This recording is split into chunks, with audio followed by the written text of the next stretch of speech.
She thought she could humiliate him, but she didn't know the janitor had a history that could disrupt her world of power.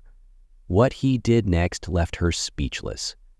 Before starting this interesting story, please help us by clicking like and commenting below. Where are you watching from? And don't forget to subscribe to the channel and ring the bell to accompany us. Clara White lived a life most people could only dream of. Born into an affluent family in Westchester, New York, Clara was surrounded by wealth, privilege, and power from an early age. Her father, a prominent attorney, and her mother, a well-known socialite, ensured Clara was sheltered from life's struggles. Growing up, she had every luxury at her fingertips: designer clothes, private tutors, exotic vacations, and even her own pony. This lavish upbringing shaped her into a woman who believed her worth was tied to her status and possessions. At 30, Clara was on the verge of what she considered her greatest accomplishment, a promotion to vice president of marketing at a prestigious New York firm. Yet, Clara's ambition wasn't fueled by passion or talent, but by an insatiable need to prove she was superior to everyone around her. James Carter, on the other hand, had a vastly different story. Originally from Atlanta, James had embodied the American dream.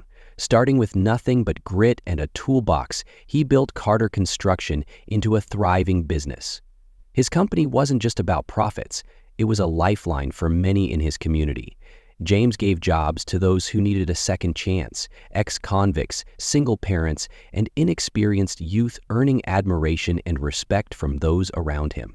But when the recession hit, James lost everything. Contracts disappeared, debts mounted, and he was forced to close his business. The strain cost him not only his livelihood, but also his marriage, as his wife left, unable to cope with their changing circumstances. Now living in a modest Bronx apartment, James worked as a janitor to make ends meet and send money to his daughter in nursing school. Despite his struggles, James carried himself with unwavering dignity and optimism, believing that life's hardships build character. These two vastly different lives would soon collide, setting the stage for a confrontation neither could have anticipated. One rainy Monday morning, Clara rushed into the office, already running late for an important meeting. As she entered the lobby, she saw James, the janitor, scrubbing the floor. Irritated, she snapped at him, her voice echoing through the marble atrium. "Are you serious right now? Can't you do this faster?" she demanded, clearly annoyed at the delay. James paused, glancing up calmly at her. "Good morning, ma'am. I'll be done in just a moment," he replied, maintaining his composure. But Clara wasn't satisfied. "Just a moment isn't good enough," she hissed. "People like me have actual jobs to get to. You're wasting everyone's time."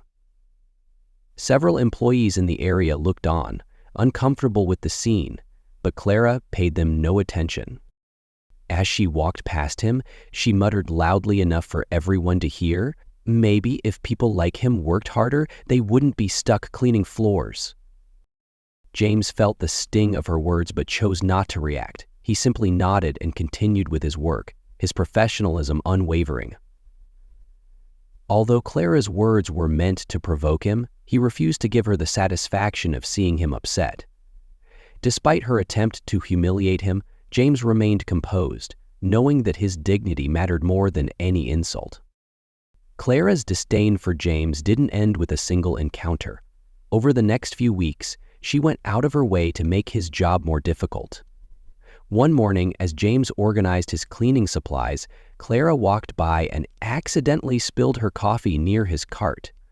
With a smirk, she remarked, "Oops, looks like you've got something to do now." On another occasion, she deliberately left a pile of trash in the middle of her office floor, topping it with a sticky note that read, "Clean this up ASAP." Despite Clara's deliberate provocations, James remained calm and professional. Each time, he simply responded with a polite, "Yes, ma'am," and carried on with his work. He refused to let her cruel antics rattle him, understanding that her behavior said more about her character than his. While Clara saw her actions as a way to assert dominance, Others in the office began to notice James's quiet dignity and resilience, contrasting sharply with Clara's increasing pettiness. Sophia Reed, Clara's main rival for the vice president of marketing position, was everything Clara wasn't. Known for her kindness, empathy, and ability to connect with others, Sophia was deeply respected by both her colleagues and clients. She worked hard, not for recognition, but because she genuinely cared about her work and the people around her.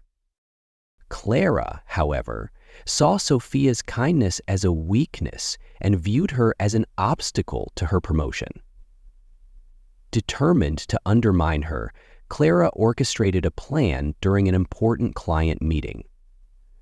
Before the meeting, she deliberately caused a spill near the entrance to the conference room, ensuring James would be called in to clean it up.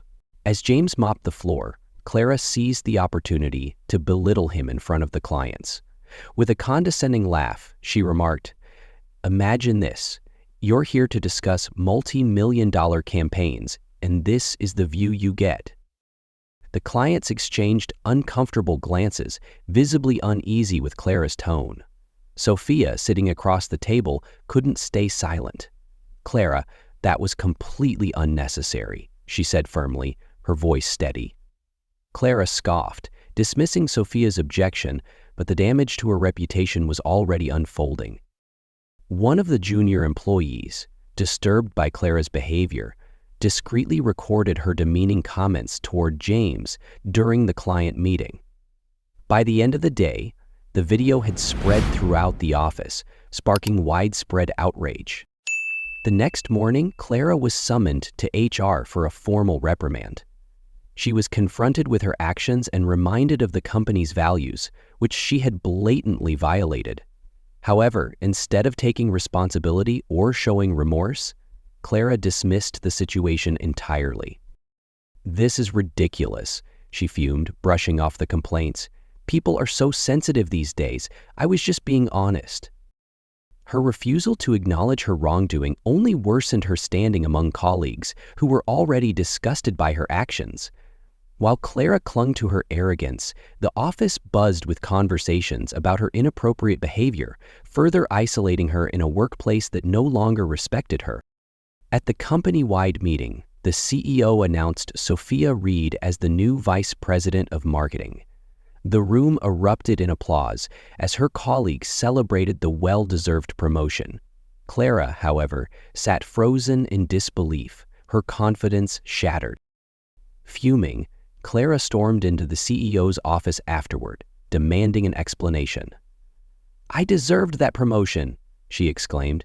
"You let a janitor ruin my career." The CEO's response was calm but firm. "No, Clara, you ruined your career. Marcus Carter has shown more professionalism and integrity than you ever have. Promotions here are based on merit and respect, not arrogance and entitlement." Clara left the office in shock, her mind racing. For the first time, she began to realize the consequences of her actions. The promotion she had considered guaranteed was gone, along with the respect of her peers and her place in the company. In recognition of his professionalism and dedication, James Carter was promoted to facilities manager. The new role came with better pay, improved benefits, and the chance to mentor others in the company. James embraced the opportunity, using his position to uplift and inspire those around him, just as he had done in his past life as a business owner. Meanwhile, Clara's career took a steep nosedive. Isolated by her peers and avoided by clients who preferred to work with Sophia, Clara found herself increasingly irrelevant in the workplace. Her behavior toward James and others had become a cautionary tale within the office, tarnishing her reputation beyond repair. As James thrived in his new role, Clara's world continued to crumble, highlighting the stark contrast between the rewards of kindness and integrity versus the consequences of arrogance and cruelty. Now unemployed and ostracized, Clara White found herself alone, with few job prospects and a tarnished reputation that followed her wherever she went. Her once glamorous life was reduced to hours spent scrolling through social media, reliving the choices that had led to her downfall. She couldn't escape the truth. Her arrogance and cruelty had cost her everything. Meanwhile, James Carter's life was moving in the opposite direction. Thriving in his new role as facilities manager, he decided to give back to the community that had shaped him. Using his promotion as a stepping stone, James established a scholarship fund for underprivileged students. At the fund's first charity gala, he hosted an event celebrating resilience, hope, and second chances. Sophia Reed, now Vice President of Marketing, gave a heartfelt speech at the event, praising James's kindness and perseverance as a source of inspiration. Photos from the gala flooded social media, showing James surrounded by colleagues and community leaders who admired him. As Clara scrolled through the images, a deep wave of regret washed over her. For the first time, she fully grasped the value of respect, humility, and integrity, qualities she had always dismissed as unimportant. Her past actions now haunted her, and she realized, too late, that her treatment of others had ultimately defined her legacy.